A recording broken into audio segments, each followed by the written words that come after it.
Hello, everyone. Welcome to Max from Beanstalk. We have an amazing privilege today of having Sian Sutherland from A Plastic Planet with us. Sian, say hello to everyone. Hello, everybody. Lovely to be with you, Max. I was just saying to Sian and our little green room catch up. I heard Sian on, I'm sure it was Times Radio. It was about 2 weeks ago, and I was driving.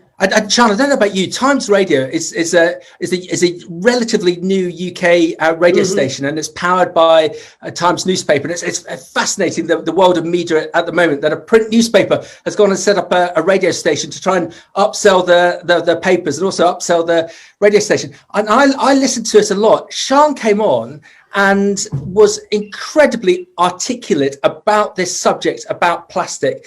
And as we all know, within our sectors of fresh produce and fresh foods in the UK and internationally, we've got this, well, just be blunt about it, this car crash about plastic. And we're trying to confront it and we're trying to find solutions, but it's so difficult when, Sian, if you can imagine, like, say, blueberries coming from Chile, you can't put half a ton of blueberries in a box like you would potatoes. And likewise, you can't put them in a big plastic bag. And so the only solution we got at the moment is to put them into plastic punnets. But that's not good for the environment. So everyone is struggling. Everyone wants to do something different. And the bit that's really got me worked up and worried is that in the likes of the States, on the back of the pandemic, there's talk about every single piece of fruit and veg being wrapped in plastic on a single-use item basis, which is just catastrophic for us. But Sian, before we start, I must do the proper introduction, especially for the people on the podcast. So we titled this up.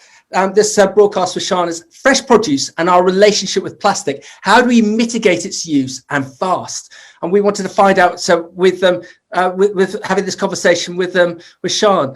And when I looked at your amazing website, Sian, it's brilliant. You got this great title on there. It all started with a plastic-free aisle. In early 2017, a Plastic Planet co-founder, Sian Sutherland, launched the first award-winning campaign for a plastic-free aisle, a self-confessed plastic addict who would stand by no longer once you became aware of what we all collectively doing to our oceans, our land, and ultimately to our own health. A Plastic Planet is now an army of like-minded, passionate people, experts in all relevant fields, standing up for the public who want the choice to buy plastic-free. Knowing the truth about the damage our addiction to plastic has caused, it is indefensible not to change our ways as quickly as possible. Not in 25 years, not even in 5, but now, today. 2017 was the year we all woke up to this disaster. Now we all know we cannot unknow the unknown. Their mission at A Plastic Planet is to keep up the pressure, help introduce plastic-free alternatives, and champion those who are doing the right thing. Sian, is that a good introduction, or is there anything else you'd like to add before we get into our chat, please? Max, I don't think I could have written it better myself. She said cheekily. Yeah. But no, Max, it's really good to be having this conversation, actually, because you pulled me in with the title when you said, our relationship with plastic and how has that impacted our relationship with produce. And I think when Fred and I started some 4 years ago, and it was when we both became very aware of the problem pre-Blue Planet 2, but trust me, no plastic saints standing here. I'm an entrepreneur. My most recent business, I co-founded and ran an international skincare brand. So how many plastic bottles have I personally pumped out into the environment? Not on my radar, not on my list, thinking what's going to happen to them next? And that's shocking for me to stand here now and say that, because times have changed hugely in the last 7-8 years. But I became involved in the launch of the film of Plastic Ocean. So as I was exiting the skincare brand, we were selling the brand, and I then started working with the Hong Kong Foundation, amazing group of people who had largely self-funded this 8-year project of making a documentary about the problem with plastic in the ocean. So terrible, it had taken 8 years, but also amazing that it took 8 years, because it meant that the world was, number one, ready, but also the science had progressed hugely. So it started out being, isn't this terrible? Look at this stuff. What could it be doing? To, by the end of the 8-year period, knowing actually we know pretty much what it's doing. And not only that, we know the knock-on effects on human health. Yep. So we're starting to uncover those. So that was my epiphany. So you can imagine, for me, going from massive plastic sinner to somebody saying, we've got to turn off the plastic tap. That's a steep learning curve. I get, sorry, Sean, I get it now, because I wondered what your catalyst was. I get it now, that on the basis that you have produced gazillions of little bottles within your previous sector. Yeah, that's amazing that you, not to be too evangelical, but you want to do good on the back of the businesses that you've had previously. Exactly. And also recognizing, because of course, as an entrepreneur, I believe in the power of business. So for me, it's all very well us saying, oh, wouldn't it be amazing if everybody just took a bag to the supermarket and we didn't have all the, the flimsy bags and the bags for life? Wouldn't it be amazing if we didn't have disposable coffee cups, if we just changed the mind of the shopper? But ultimately, I don't think it's her job. I don't think it's his job. Yeah. I think it's industry's job. So the fact that I'm so pro-business, I think gives us a slightly different approach. We're not a charity, we're not an NGO, we're a non-profit organization with this very single goal: ignite and inspire the world to turn off the plastic tap. Yeah. And I see it really as a kind of 3-layer, like a burger, where you've got the shopper at the bottom, completely disempowered. We buy what we're sold. So we think there's this thing called the ethical consumer, a bare fraction of people who can be bothered to carry everything around in case they go to the refill store. Yeah. That's not my life. So I imagine it's not a lot of people's lives. So you've got the shopper that fundamentally we buy what we're sold. And then you've got government at the top of my burger bun, absolutely enthralled to the fossil fuel industry, thinking short-term, 4-year terms, all of the things that we know, popularist economics, all of those things. In the middle, that juicy vegan probably bit of the burger now, for me is industry. And this is where we can create change. So then it becomes, people buy what they are sold. It's industry's job to sell them something different. And it's government's job to mandate that industry do that faster. Yeah. Okay, so brilliant. And I get it. Is there a parallel here to the likes of tobacco, that we collectively, we all smoked tobacco, but then the government saw the governments around the world saw the issues that it was creating to the National Health Service and equivalents globally. So they looked to mitigate the use of tobacco. They banned tobacco, they banned the use of it, and increased the pricing of it, and society got better on the back of that. So is that what you're envisaging, that we've got to sell the concept of eradicating plastic from the top of your burger bun down, rather than trying to create societal change from the bottom up? Or do you think there's a combination of both? I remember when we first launched the Plastic Free Isle campaign, and that really came from Fred and I, about to attend one of the screenings of A Plastic Ocean, and thinking, we're going to give people this leaflet. This is like the 3 R's. Forgive me, but it's just bullshit, really. We've been talking these 3 R's since the 70s. It's never fixed the problem. No, people don't really understand what they mean. They're just words. And wouldn't it be incredible that instead of, yet again, let's talk about recycling, that actually people had choice? And that's where the Plastic Free Isle came up. It was all just about giving people the choice to buy plastic free. So we met with all the supermarket bosses, and I remember talking to people like Amazon.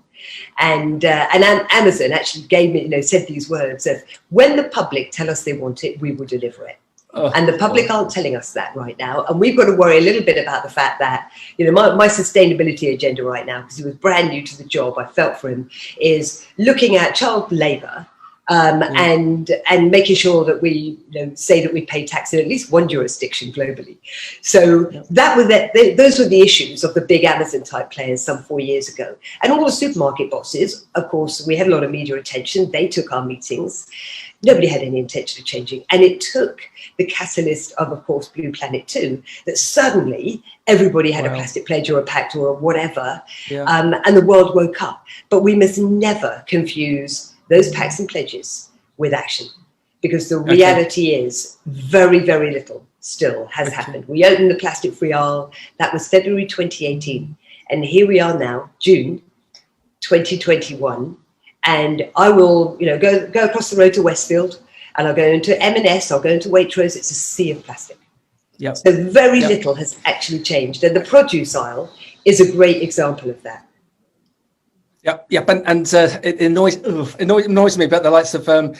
That M&S, the previous CEO, Stuart Rose, came out with I think he was one of the first in the retail sector to come out with and they didn't label it sustainability drive at that point in time, but they basically they benchmarked where they wanted to be, and they called it Plan A because there's no Plan B. And to me and to other people that I've spoken to within the retail sector, it was fantastic marketing to try and get the consumer in. But I agree with you.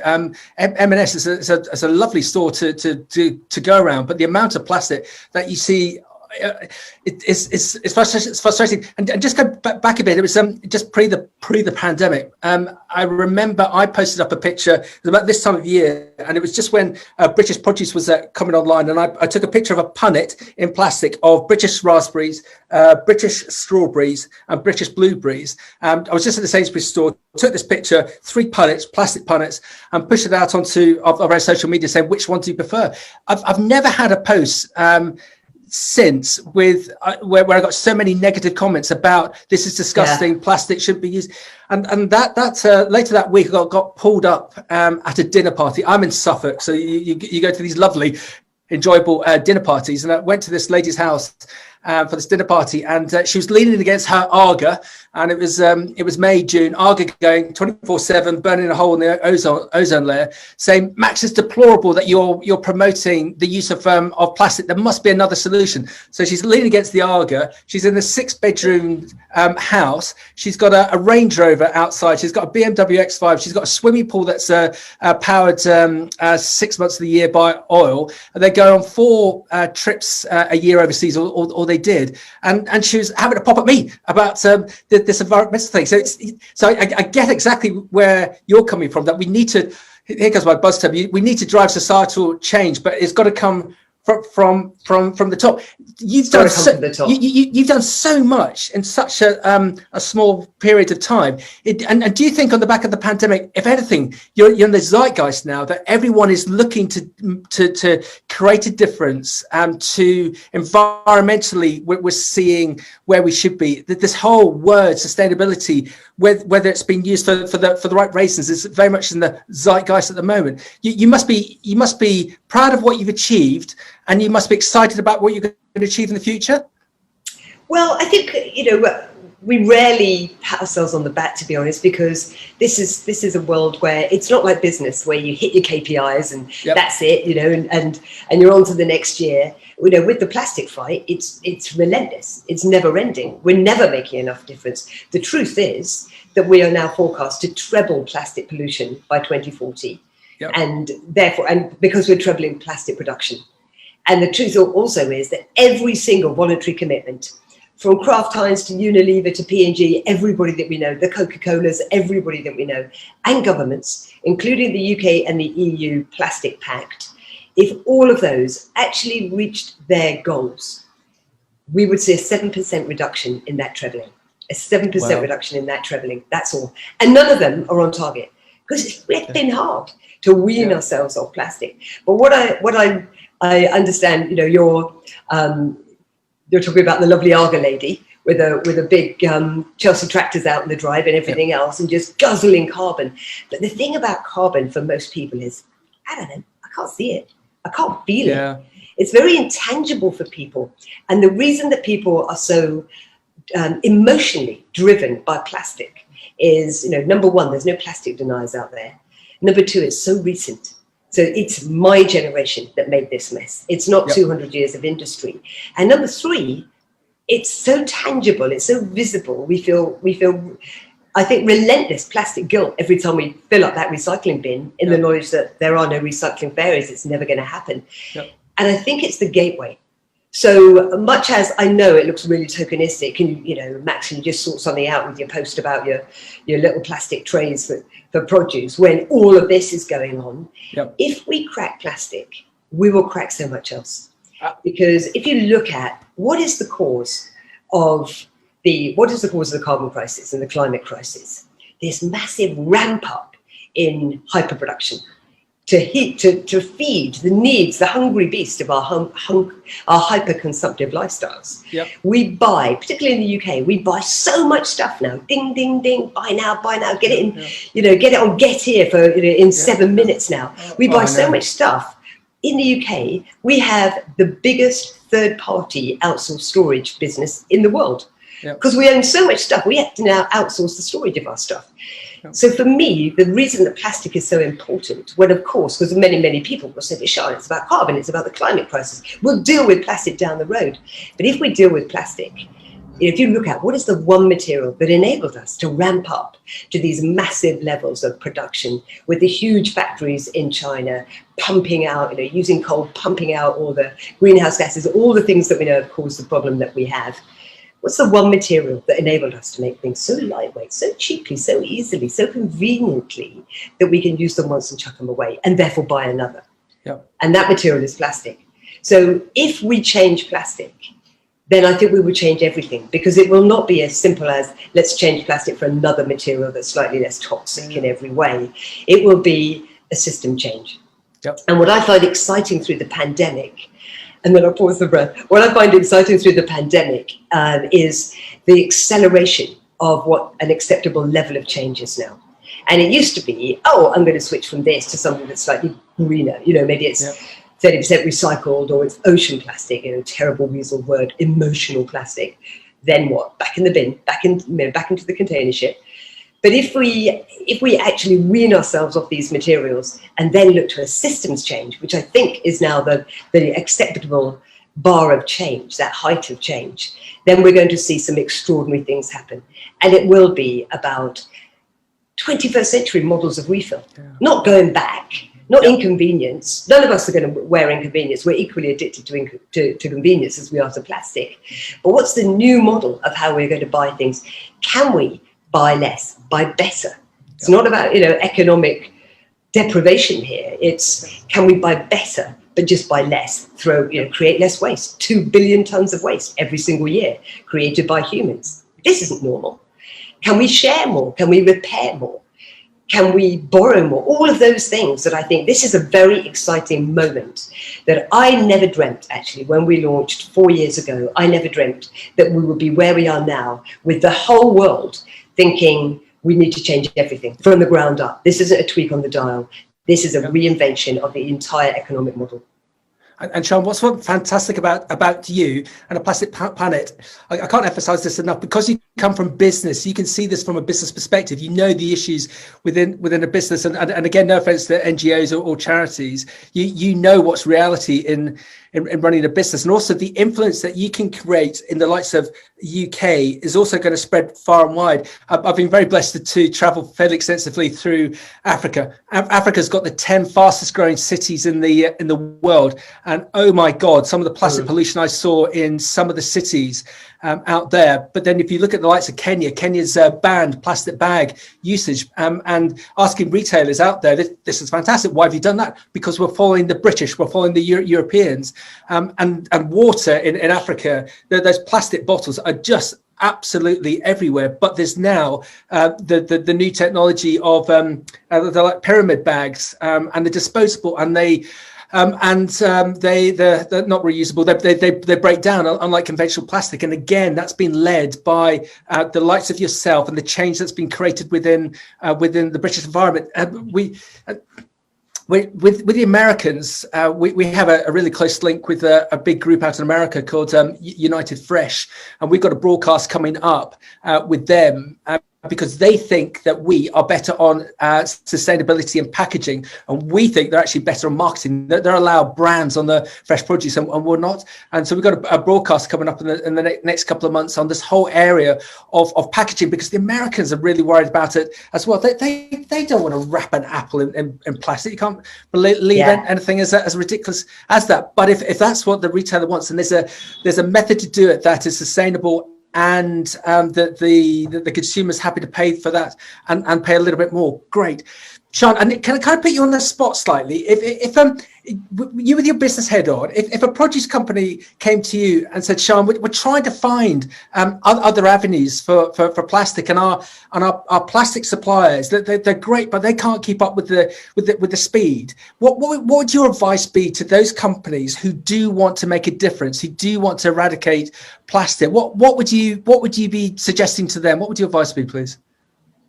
So this happens, as you can imagine, quite often, because when we open the plastic-free aisle and other work that we've done, particularly in the food and drink sector, we did become a bit of a magnet for new materials. And not just the new materials in isolation, because it's, we talk about things like algae, and you say, algae, incredible material, it's a carbon sink, it's incredibly regenerative, all the things that we know that are good about algae. But nobody knows how to use algae, because just as a primary material, it's not that useful yet. But if you combine algae, perhaps with a metallized cellulose and something else and an FSC paper, then suddenly you've got something that is useful. And this is where we come in, is that we work on projects. So a typical project right now is last February, we launched a campaign called Sack the Sachet. So pre-pandemic, oh my God, feels like so long ago. We launched this campaign called Sack the Sachet because 855 billion plastic sachets are pumped out globally every single year, 12 times to the moon and back. Every single one of those sachets, 0 are going to get recycled because they're valueless. They're basically uncollectible. They're largely used in developing countries. So Max, on your travels, when you go to places like Indonesia and when you see, and Africa as well, and you see the mom and pop stores and you see those ribbons with the fluttering sachets, because it's an affordability thing. You don't buy a box of soap powder, you buy a sachet of soap powder and so on. So the sachet has become a way, it's the ultimate in single dose, number one, but it's also, it's a very powerful way for the big consumer goods companies from the rich West to penetrate developing markets. They do it through the sachet. So for us, on many, many levels, the sachet's got to go. So we called for a ban, an EU and a UK ban on non-food sachets. And then we also work with Kraft Heinz, who produce, as you can imagine, billions of Heinz tomato ketchup sachets. And so we've been working with them on a fast track project. We're now 5 months in. We have 7 different solutions, none of which Kraft Heinz have seen before, that are now going forward into benchmark trials and production trials, all of which would qualify for our certification scheme, because we have a certification mark, plastic free, all of which would qualify for that. And so that's very exciting, because that's us working with the big guys. We work with Unilever, we work with people like Kraft Heinz to see how can we help them, because it is hard. And there is sometimes something, just what you were saying earlier, you go to your current supplier and perhaps they're not at the forefront of change, which is understandable because the use of new materials and system changes, it's happening very fast now. And a lot of big business, to be honest, their idea of innovation is, I go to my current supplier and say, what you got new? And obviously that's not really innovation. Whereas we come to these things, and it might sound weird, but we come to these things with a naivety because we don't know why not. So a lot of the time, people within these big brands and in the technical packaging departments, they are so overloaded with the data of why not, it stops real innovation. We don't know why not. We don't want to know why not. No, don't tell me why not, because otherwise we won't come up with some slightly outlandish ideas, taking materials from other markets, combining them with new things to come up with truly new solutions. So I hope through that there is a message to what to do. Don't take the quick fix. Don't take the default. Know that it has to be whatever, 100% plastic free. Do not think recycled plastic is enough. And definitely, when you're looking at compostables, be very careful on the use of compostables. And it feels like there's a comparison here with the oil sector. So let's just pick so lots of Shell. This Shell trying to develop very quickly down the electric, the green regenerative electric line, because they know ultimately they're going to see a drop off of oil consumption. So they've got to find a new commercial avenue. And it feels that this is the same with say the bigger food companies, that they've got to find another route to go down. And Sean, it's amazing how these food companies they employ armies of NPD, new product development people, to make a new fancy cake or high sugary food stuff to try and sell more, and it's all wrapped in packaging. And there's bars of these energy bars. They're like £2.50 for next to nothing, and the plastic that they're wrapped in with the metallic inners. When you look at, I know I keep on banging on about it, but you look at an apple and how well it's wrapped by Mother Nature. Where with the pivotal point that you've created.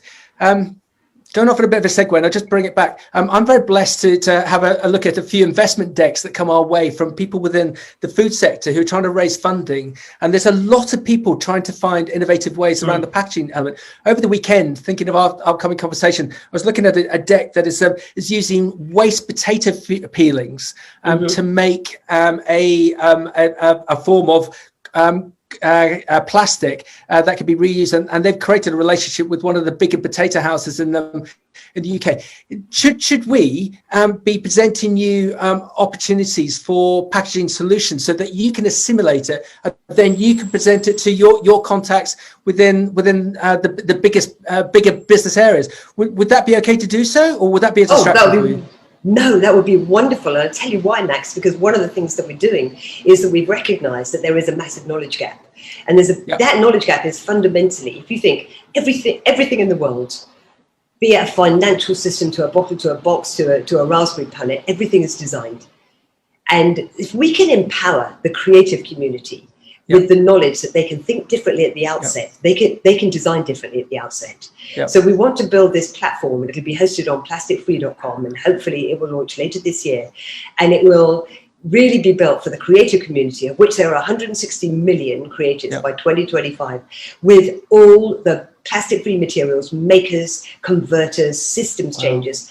And this will be a global platform, and it will be rich in case studies, white papers, information, so that these designers who at the moment, you're lucky if you do a sustainability module in your design degree. I mean, the next generation will be very different, but the designers that are out there in the workplace now, they don't know enough about materials, because for 25 years, the default has been plastic. We work with the guys at Unilever and with their innovation team in Mumbai, their technical team. They'll say, for 25 years, we've got incredibly good at making things in plastic. So to suddenly reinvent that, we need a lot of knowledge. So this is a knowledge platform. So anybody who encounters or is working with new materials, that would be amazing. I mean, I can show you a couple of things that I think are really innovative. I think this is the absolute world first plastic-free waterproof bottle. And you'll have seen the paper bottle company, and the Carlsberg green, fiber bottle, all of those things. You'll have seen them already, but actually none of them are commercially available. None of them have cracked it. Most of them actually have a plastic liner still, because they haven't cracked it. They haven't made it waterproof. This I find really fascinating, because this is from a company called Choose. They're based in Scotland. They were the first company that Sky Ocean Ventures backed. And this is a true inventor. And James, who's the founder, just went out into nature and thought, hang on a minute, nature is waterproof. What can I find in nature? So he's lined in here as a magic formula, as secret as the Coca-Cola syrup, which coats the interior. This bottle, which is made out of pulp, this one's actually recycled newspapers. It's on the aluminium cap. This one contains hand sanitizer. So this gives you an idea of just how strong this is. And yet, at the end of it, you'll put this, the aluminium, in the metal recycling. You'll put this in the paper bin. And when it goes through the pulp and paper recycling process, the lining just floats to the top. It doesn't need composting, nothing. You could just leave it on the side of the road because it's plants. It's really nutrients. So that kind of thing, I think, is really interesting. And he can make now little pots. So I find it fascinating to see, particularly, human beings are unbelievably resourceful. And the reason we push for laws and taxes is because we have to push plastic out of the equation. And if we push it out of the equation, oh my God, imagine if Shell and BP invested a fraction of the money that they do in fossil fuel development. Imagine if they invested that into a new generation of materials.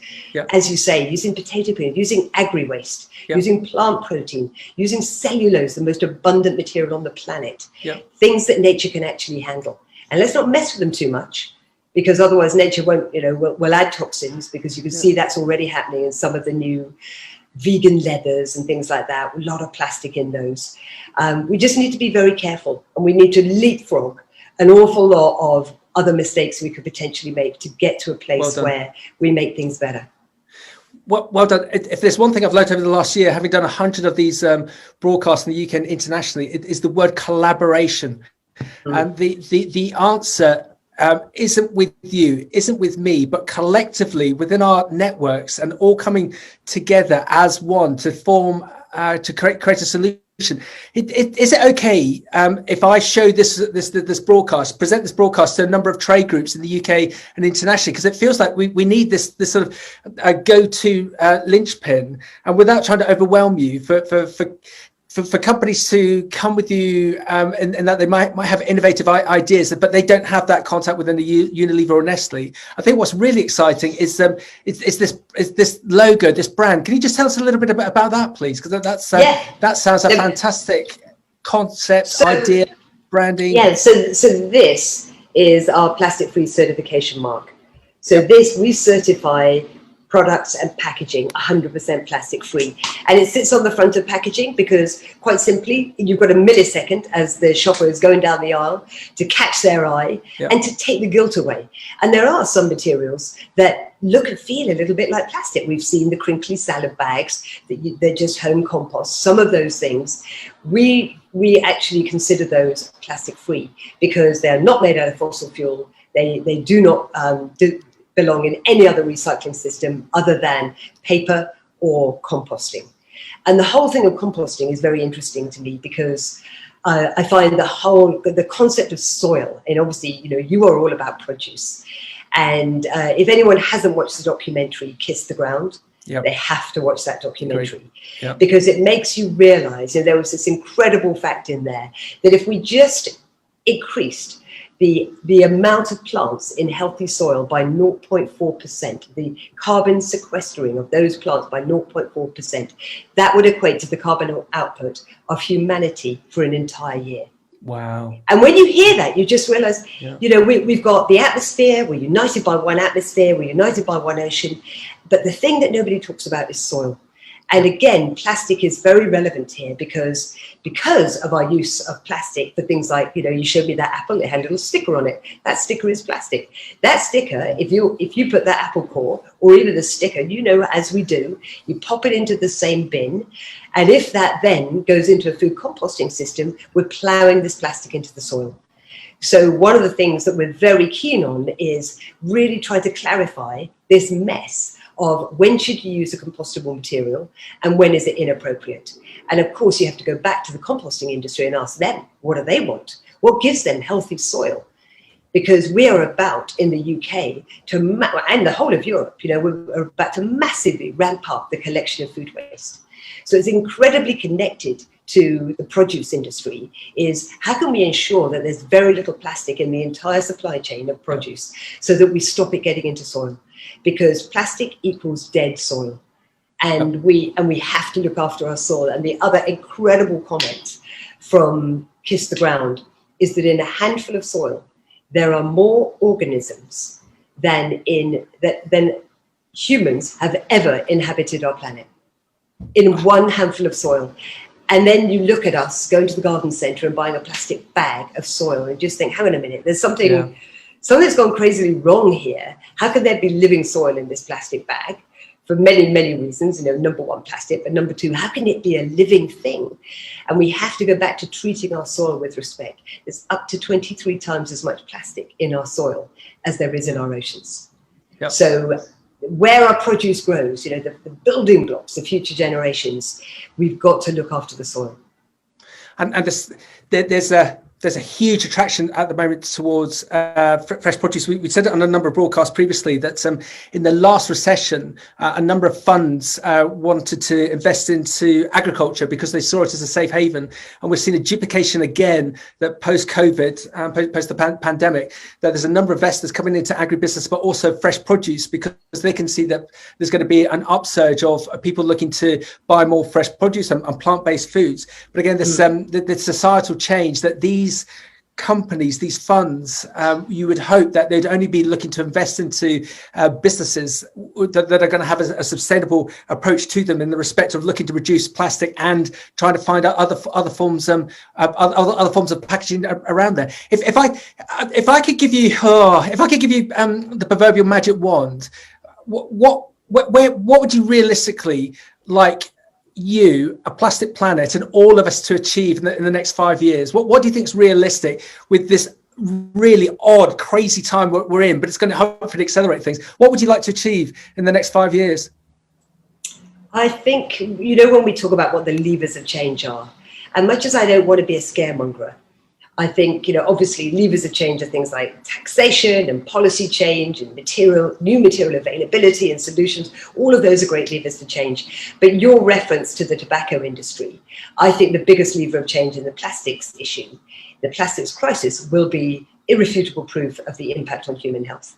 Yeah. And we are so close to that. So one of the things that we're involved in at A Plastic Planet is this global umbrella organization called the Plastic Health Coalition, which is all the world's environmental toxicologists, doctors and scientists coming together to give you that irrefutable proof, with particular focus on things like the toxins within plastic, crossing the blood-brain barrier, plastic in blood, plastic in placenta, plastic in unborn babies, all of these things that we need to, it's the toxins within plastic. It's not just the polymer, it's the chemicals that we add to give plastic its incredible qualities.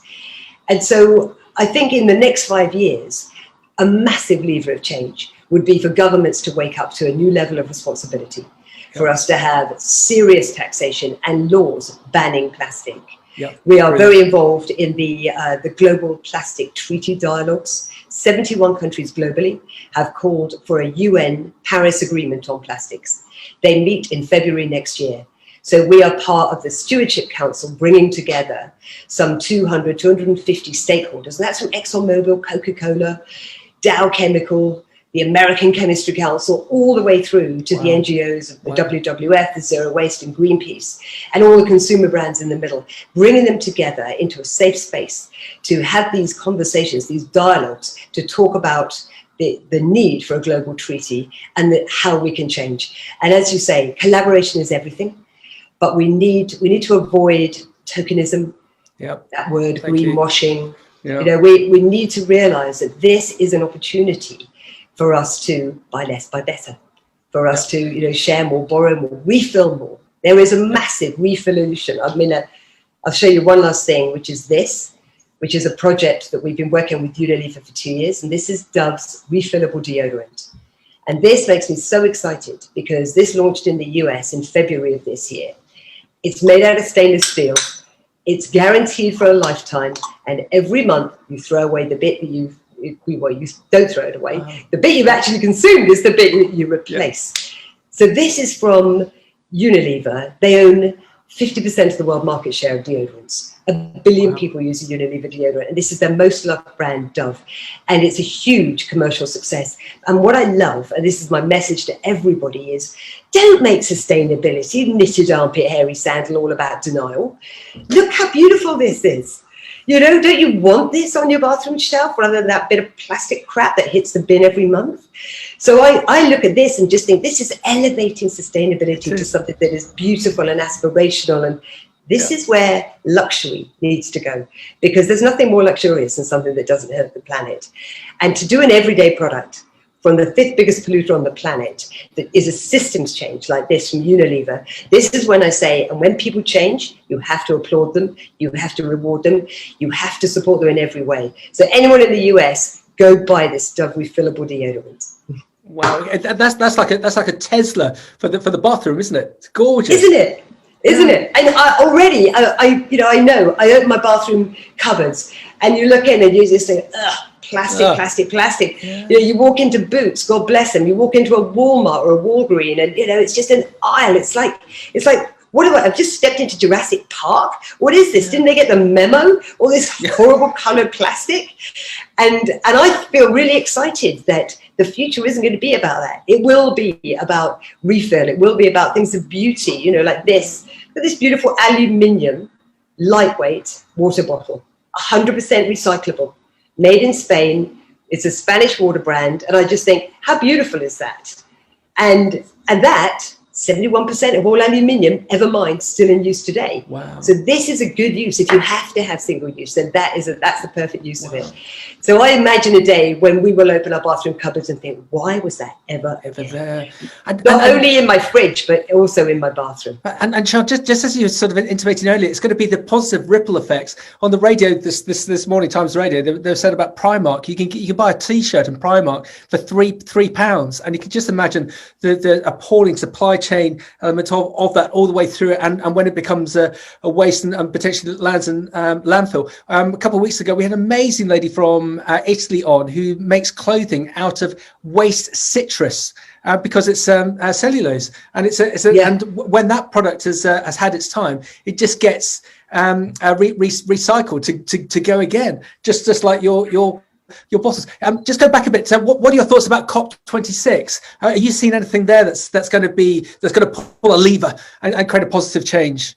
Well, I think one thing we know about our Prime Minister is, he's got a decent sized ego, let me say, and I think he's going to really want to put his mark on COP26. Okay. And I know a number of the people that are involved, they have a lot of integrity, but we need to make sure that this is the COP of the people. This is not a whole load of highfalutin politicians getting together or heads of industry just to say, oh yeah, I was involved in COP26, like Davos and all of these high level events. And I look at that and they just think, and where are we now? In the middle of an absolute climate crisis, the plastic crisis, all of these things, all this chat, all this hot air, all this ego inflation, that's what we, the people, need to be more demanding and say, what do we want from COP? We need to get involved. We need to be mouthy about it and say, we want to see some action here. And there's many ways, like, can we be the first country in the world to ban the plastic sachet? We could do that. There are so many things that we could do. Can we have a serious policy on plastic that is not based on 30% recycled content? That it's never going to be enough. Yeah, Sean, I'm loving you. Just conscious of the time. Just to get this message out to the international fresh produce sector. How can we help you? How can we help you drive this change? Well, the best way that you can help, that anybody can help, is number one. Absolutely tell us of any great innovations that you've encountered. That would be incredible and really helpful. If you have any massive hairy problems that you need help with, then do approach us, that we might have solutions. If anybody is interested, this is a really big ask, Max, but I'm going to say it because you've got some big guys on your wall behind you. We are bringing plasticfree.com to the world. We think the world needs it. We need help. We need information. We need trusted data on what is the impact of all the alternative materials. If anybody is interested in helping us make this platform a reality, this is a living library. It's a legacy for anybody. So that would also be an incredible thing.